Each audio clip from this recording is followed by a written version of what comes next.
Hello and welcome to EnviroStation 257. This program is about the future. Our objective is to study serious issues we will face in the future.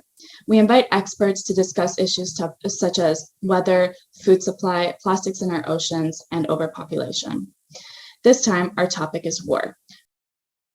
Our guest today is Carl Gausgaard, who represents Halifax 57 Rescue, an underwater recovering group that travels the world recovering aircraft from World War II and Korea.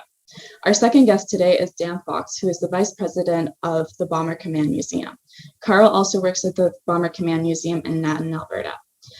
We want to know you two would explain how war and freedom are related, because I feel like they are mentioned very closely in history and they're like deeply intertwined, yet they're kind of contradictory to each other.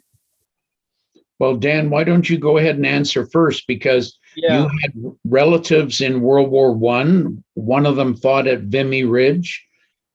Well, war and freedom don't seem to be coexisting factors, but they are.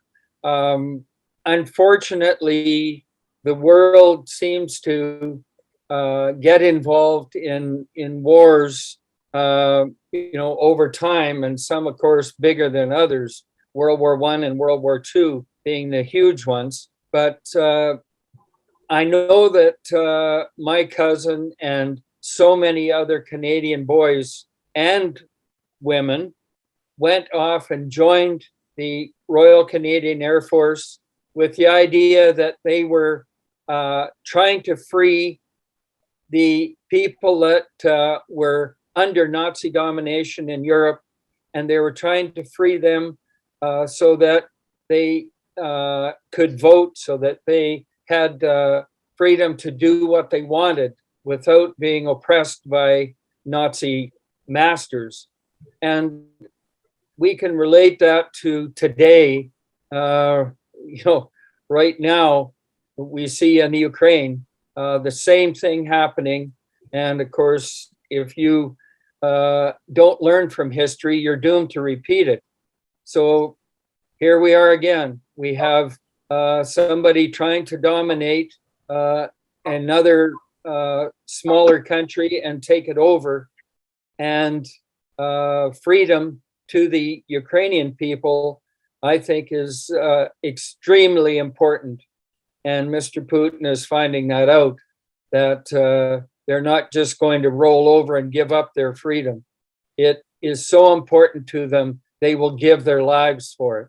And that's what happened in World War II and World War I. All these young people went off and believed in fighting for freedom. And otherwise, today we might be in a totally different world if all these young people from the Allied nations hadn't gone and fought against oppression. Carl, do you have anything to add? If you study war, and if you're a student of all these past wars, there is an element of untruth that's put out in war. It's called propaganda. And if you don't study war and how it came to be and how the progression of a certain war happened, if someone throws out some misinformation in this very quick world of information, you won't know if it's true or not true. But if you've studied war and how nations handled it, ancient wars or recent wars or whatever, if you're more of a student of history, and I'm including the grade schools and the high school students, then you will have a better idea of what is misinformation and blatant propaganda and what is the truth. It's a balancing act between the two. Do you want to be ruled by tyrants, or do you want freedom? And unfortunately, the only way, and we haven't learned this over these millennia of years, we haven't learned that war is very inefficient.